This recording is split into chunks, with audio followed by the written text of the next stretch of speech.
मनपाच्या उद्यान विभागात सध्या स्थितीत गलथान, गोंधळ व बेजबाबदार कारभार चव्हाट्यावर आला असल्यानं स्वच्छ, सुंदर व हरित अमरावतीच्या संकल्पनेला खीळ बसत आहे। या विरोधात राष्ट्रवादी युवक काँग्रेसने आक्रोश व्यक्त करीत मनपा कार्यालयावर धडक दिली आहे। मनपाच्या उद्यान विभागाच्या वतीने शहरातील उद्यान विकसित करण्यासंदर्भात कुठलीही कार्यवाही होत नसून उद्यानाच्या देखभाल व दुरुस्तीकडे सुद्धा दुर्लक्ष केलं जात आहे। शहरातील दुभाजकांमधील हिरवळ सुद्धा सुकलेली असून याकडे सुद्धा दुर्लक्ष होताना दिसतंय।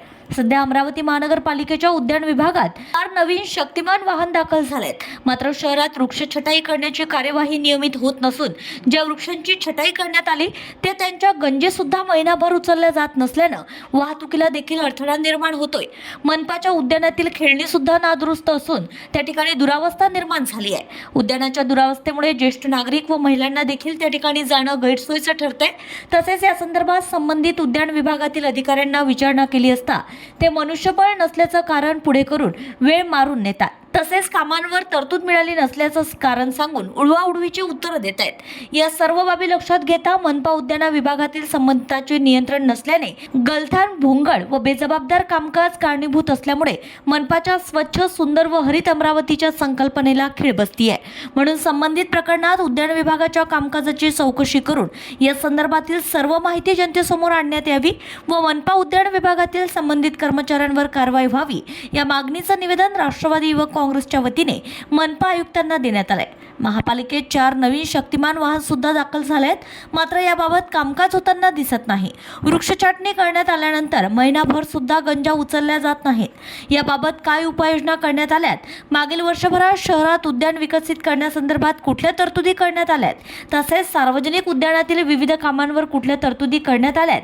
तसेच नवीन शक्तिमान वाहन आतापर्यंत कोणकोणत्या भागात पाठवण्यात आल्यात? याबाबत विचारणा करीत राष्ट्रवादी युवक काँग्रेसच्या कार्यकर्त्यांनी उद्यान अधीक्षक अजय विंचुरकर यांच्या कक्षात वृक्षाच्या फांद्या आणून टाकल्या।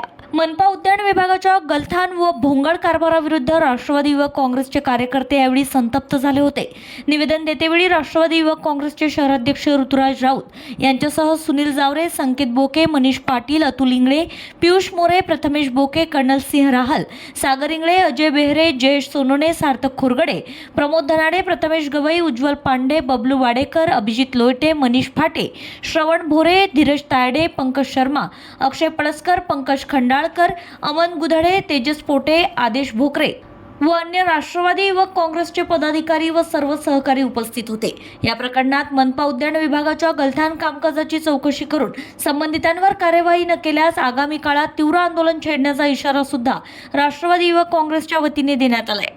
आज या ठिकाणी अमरावती महानगरपालिकेमध्ये विंचुरकर साहेबांनी अवदोस केलेला आहे। साफसफाईच्या माध्यमातून जे झाडपाला ट्री कटिंग होतात त्याचे झाडपाला उचलल्या जात नाही। अमरावती शहराचं व्यस्तव्यस्त हे करून टाकलेलं शहर आणि खारकर नावाचा हा एक कर्मचारी आहे तो सतत कोणाची खून पण उचलत नाही आणि काम सुद्धा करत नाही। याच्यावर आमची एक मागणी आहे की याच्यावर कारवाई केली पाहिजे। नाही जर विंचुरकर साहेबांकडनं होत नाही तर त्यांची खुर्ची सोडावी आणि दुसऱ्यांना नियुक्ती करावी। जर काम करण्याची इच्छाशक्ती आहे अशा लोकांना नियुक्त करावं असे आमची नम्र विनंती आयुक्त साहेबांना आहे। विंचुरकर साहेबाकडे आम्ही एक निवेदन दिलेलं आहे। तिथे आम्ही आज कचऱ्याचा ढिगार त्यांच्यासमोर येऊन मांडलेला आहे जेणेकरून त्यांना जाग आला पाहिजे की बा अमरावती शहराची जी अवस्था झालेली आहे उद्यान विभागाची त्यामुळे जी अवस्था झालेली आहे त्याच्यामुळं पूर्ण नागरिक संतप्त अवस्थेत आहे।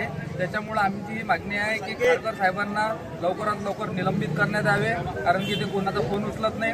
पहिली परिस्थिती अशी होती की 1-2 शक्तिमान होते, आज 5 शक्तिमान असताना पण शहरातले झाडं तसेच आहे। आमची आयुक्त साहेबांना विनंती आहे की लवकरात लवकर याच्यावर तत्काळ कारवाई करण्यात यावी।